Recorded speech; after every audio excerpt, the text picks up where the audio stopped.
आज आपल्याला बनवायचं आहे पौष्टिक थालीपीठ।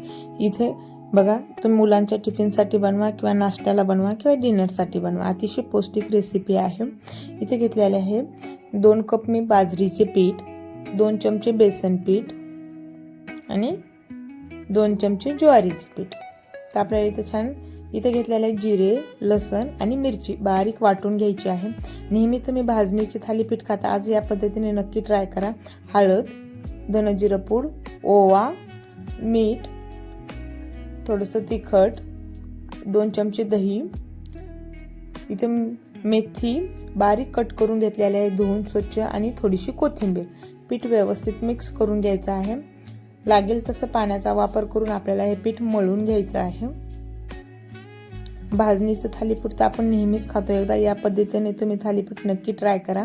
तर बघा, छान मळून घेतलेलं आहे पीठ। तुम्ही डायरेक्ट तव्यावरती थापून घ्या किंवा कपड्यावरती थापून घ्या। छान पातळ हे पीठ थापून घ्यायचे, वरतून तीळ लावायचे आहेत भरपूर सारे, खूप सारे, आणि इथे छान छिद्र करून घ्यायचे, म्हणजे याचा आपला खुरपूसपणा आणि कडक होतं। थोडंसं तेल टाकायचं तव्यावरती आणि दोन्ही साईडने आपल्याला हे थालीपीठ छान खमंग भाजून घ्यायचं आहे। आपण नेहमी थालीपीठ म्हणलं की आपण भाजणीचं खातो, कधीतरी या पद्धतीने अतिशय हिवाळा चालू झालेला आहे, पौष्टिक थालीपीठ आपल्याला अतिशय कमी वेळेत आणि झटपट हे बाजरीचे थालीपीठ तयार होते। तर तुम्हाला जर ही रेसिपी आवडली असेल ना, नक्की लाईक करा आणि शेअर करा।